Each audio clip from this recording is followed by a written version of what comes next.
চাঁপাইনবাবগঞ্জে জেলা প্রশাসক কার্যালয়ে চলছে আমপাড়া ক্যালেন্ডার নির্ধারণ। এই নিয়ে জানাতে যুক্ত হচ্ছেন সহকর্মী তারেক রহমান। তারেক, যেমনটি বলছিলাম, আমপাড়া ক্যালেন্ডার নির্ধারণ হচ্ছে। কোন জাতের আম কবে পাড়া হবে, কবে থেকে শুরু হবে, সবশেষ কি তথ্য রয়েছে আমাদেরকে জানাবেন। স্নেহা, চলতি মৌসুমে আমের ক্যালেন্ডার প্রণয়ন, বাজারজাত এবং নিরাপদ আম উৎপাদন এবং পরিবহনের লক্ষ্যে আজকে জেলা প্রশাসনের পক্ষ থেকে মতবিনিময় সভার আয়োজন করা হয়েছে জেলা প্রশাসকের আম্র কারণ ঘেরা এই মঞ্চে। আপনাকে বলে রাখি যে চলতি মৌসুমে কিছু আর অল্প কিছুদিনের মধ্যে চাঁপাইনবাবগঞ্জের আম বাজারে আসবে। এখন মতবিনিময় চলছে, যারা আম উদ্যোক্তা আছে, আম ব্যবসায়ী আছে, তারা কিন্তু তাদের মতামত ব্যক্ত করছেন আম ক্যালেন্ডার প্রণয়নের বিষয়ে।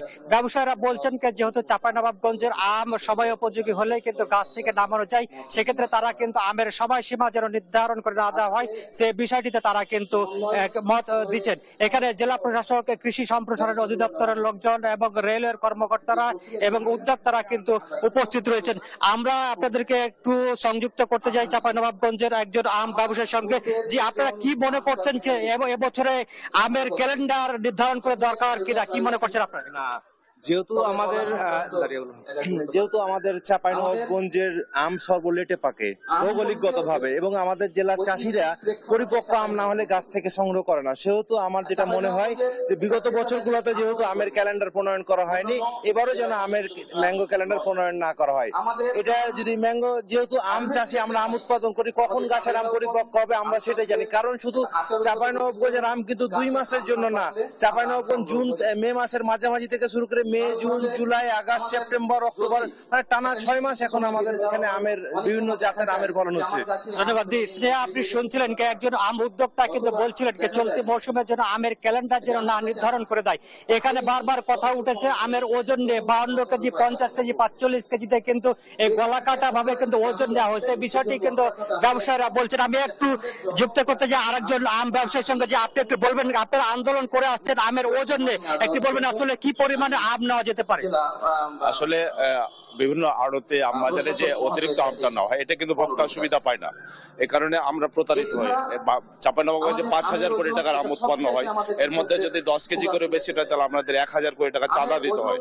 আমাদের মূল দাবি হলো সারা বাংলাদেশে সব আড়ত আম বাজারে আমের ওজনটা যেন একই থাকে।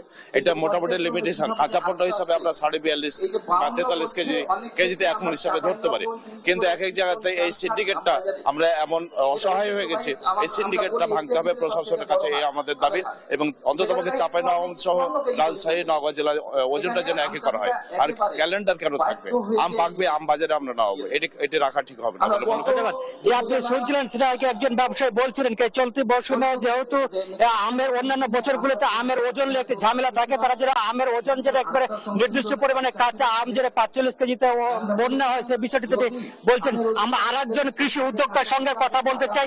আপনি কিছুক্ষণ আগে বলছিলেন যে বরেন্দ্র এলাকার আম, বেশ কিছু আম কিন্তু অলরেডি পেকে গেছে।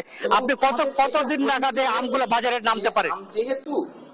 ধন্যবাদ। আসলে আম তো পাকলে আমরা বাজারজাত করি, এটা আপনারা জানেন। হয়তো 10 দিন পরে এই গোপালভোগ আমটা পাওয়া যেতে পারে, কিছু গুটি আম আগে পাকে, তারপর পর্যায়ক্রমে আসলে অন্যান্য বাগানে আম পাকলে আমরা বাজারজাত করবো আসলে। তবে বরেন্দ্র